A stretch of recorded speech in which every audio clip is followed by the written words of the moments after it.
After the center of the art world settled into New York from Paris, the art press entirely ignored what was going on in most of the country, which is that most artists were painting realistically and representationally. And the magazines in New York, which is where the art press was centered, were publishing articles almost entirely about work taking place within maybe a 10-mile radius. And those magazines, like Art in America, Art News, Art Forum, all should have been called Art in Manhattan, because that's exactly what they were about. And even then, they were only about work that was being done in Soho and delivered to 57th Street. Had this happened anywhere else in the country, it would have been a brief provincial movement. But unfortunately, because there was so much money behind it, it endures to this day. So to remedy that situation, we are running a bonus feature, and they are stories of art elsewhere in the country. This first installment is part of a 5-part series called Art in Appalachia. I hope you enjoy it.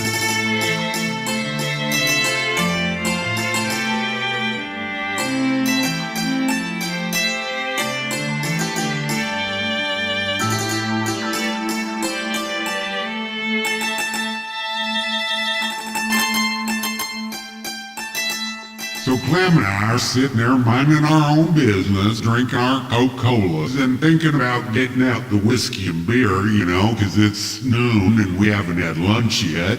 So anyway, lo and behold, up drive this big, shiny new silver Impala.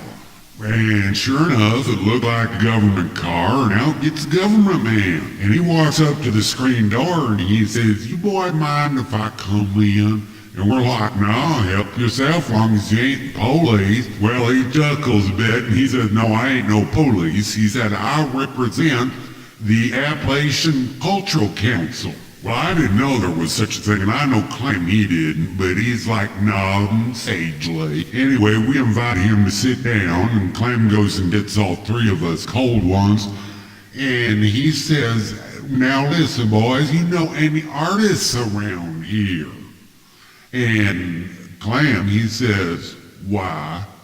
And the government man, he says, "Well, I've been driving around for a week and I can't find none.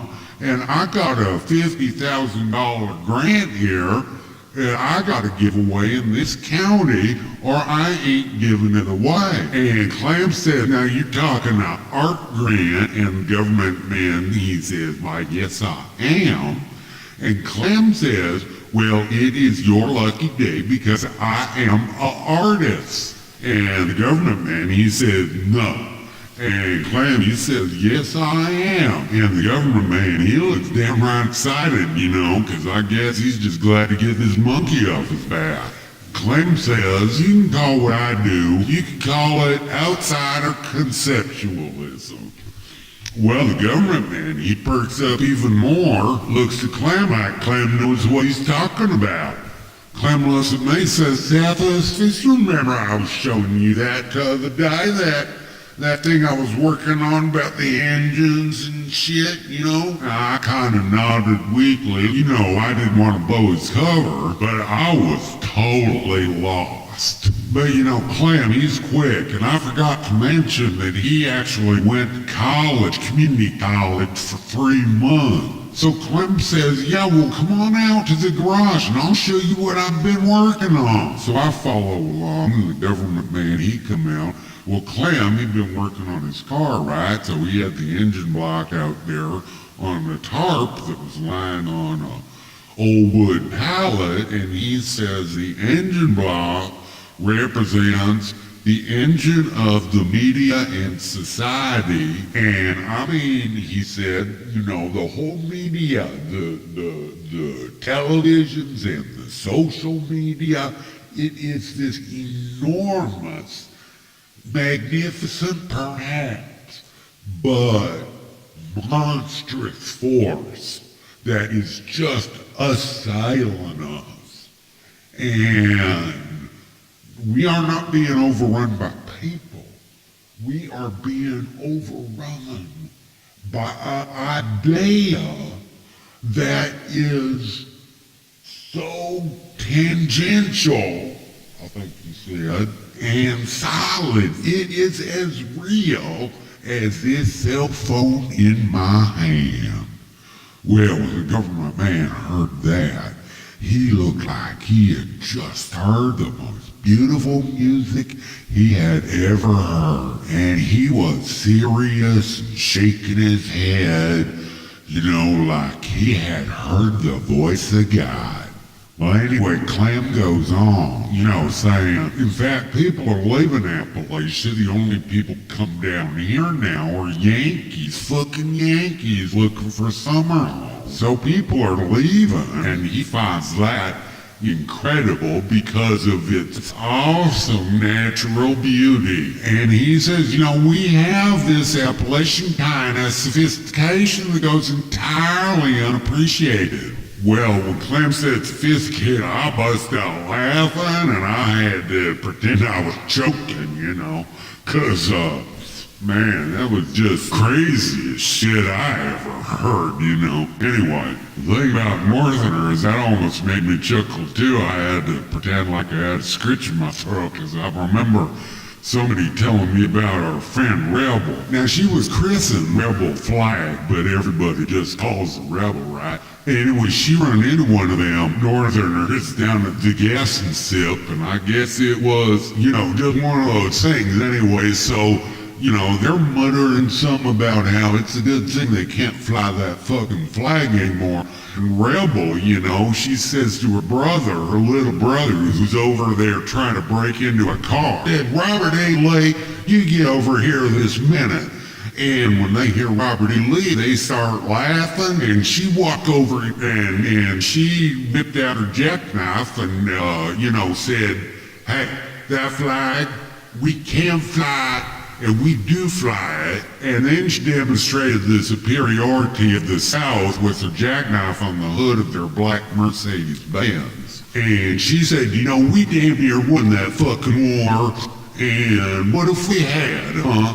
And he said, why are you Southerners always thinking that you could have won? And he almost met the business end that jackknife in his stomach, but he was surprisingly quick for someone as chubby as he was. Anyway, I'm getting off topic, as Clem would say. Well, anyway, he's saying, we got no place to show these. We got no community art center down here in the government, man. He kind of laughs and he says, son, these are too good for no community art center, right? We gotta get you to the big city. And Clem, he's thinking a bit by surprise himself, and I could see that glitter in his eye, like he's starting to think already, maybe I is an artist, right? So anyway, the government man, we all walk back outside. The government man, he says, I'm very excited, and I will, in all probability, be back tomorrow. He takes Clem's phone number, takes down the address, and he drives off in his big old Impala.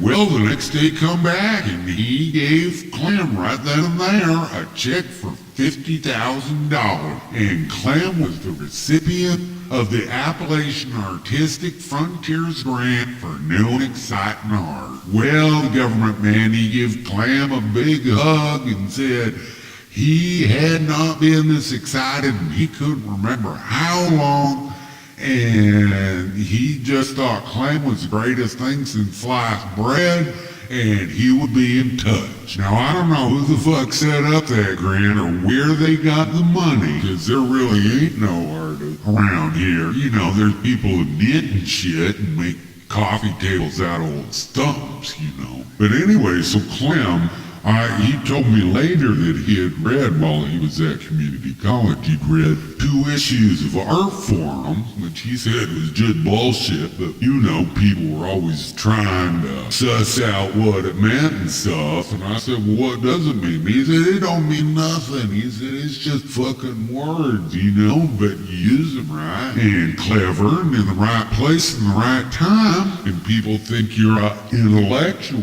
A week later, they send the Learjet down over to Newt Haswell, we live over Cumberland Gap way. We actually live like, well, they call it a park. I don't even think people around here know when they made it a park, but, doesn't matter. Anyway, so they sent him a Learjet down to New Tazewell, and anyway, he spent the night before with his Emery, his girlfriend, and I know Emery means brave, right? It's got a real meaning, but I also know that her mother named her after the board, right?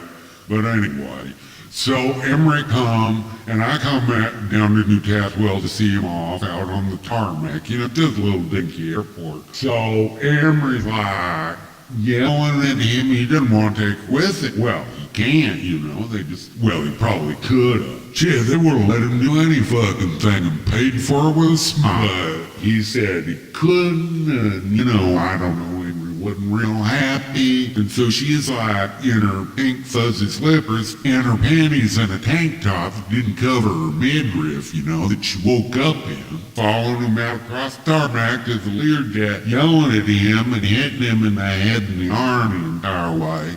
I didn't even get a chance to say goodbye to him. So anyway, Clint goes to New York. Next thing I know, there's a little thing in the New York Times about him, and saying that this fantastic, this conceptualist just dropped out of Appalachia, from nowhere, that he's a genius, that he represents a return to formalism, the real formalism and materialism of the original, Marxism, right? I was like, he called me to tell me that. It's not like I get up on Sunday morning and read the fucking New York Times, right? Because I don't. But I did this Sunday, and it was just a little thing, in like the back of the art section. But I was like, man, this guy's, clam fuck, right? And I say, Clem, I remember Papa Enos talking about formalism and how it relates to communism. Are you like a communist now? He's like, fuck no, man. These guys they think they're fucking communists and they think they like Marx, but, they forget that the previous generation of modernists were like the highest paid artists in history, right? They were fucking communists. They were rolling in it, and they were supported by people with great political and, societal influence, like the Whitneys and the Rockefellers. So I'm like, well, all right, I guess. Hey, Clam, is there a chance I can be an artist? And he's like, yeah, I don't see why not. It's not hard. I just listen up and write things down when I don't understand them. I just Google it all later, right? So I said, well, how's Emery? You talk to her. And he's like all quiet. And I say, Clem, what's going on with Emery? You guys have been sweethearts since, like sophomore year. He's like, well, I met, he said, have you ever heard of, Gwendolyn Thompson? And I'm like, the model? And he's like, yeah, well, I met her at this party, right? And someone introduced me as like the new leader of the real formalism, and she was just like all over me. I was like, Gwen Thompson was all over you? And he's like, man, you got no idea what it's like up here, man. You come up here with a hick accent, but they telling you intellectual? Man, you special as shit. Well, anyway, I gotta go, but I'll be back to tell you some more next time. Anyway, here's looking at you, and, I guess fuck them if they can't take a joke, right? I'm Doug Farron. I'm Edgar Gerens. And this has been Too Real, recorded in New York City and in the Barebone Studio in the Frankfurt neighborhood of Philadelphia. All material, copyright Doug Farron and Edgar Gerens. Except music, copyright Doug Farron. All material, copyright 2019.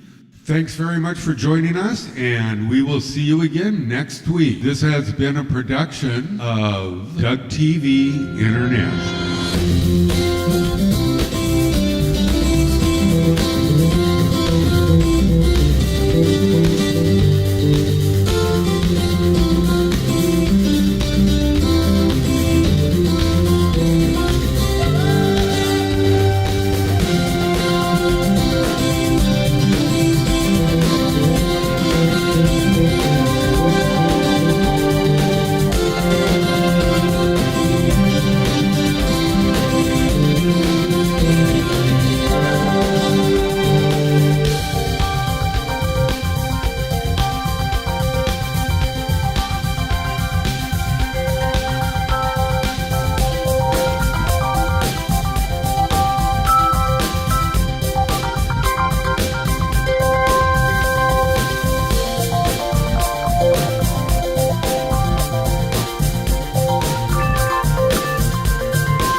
A production of Doug TV International.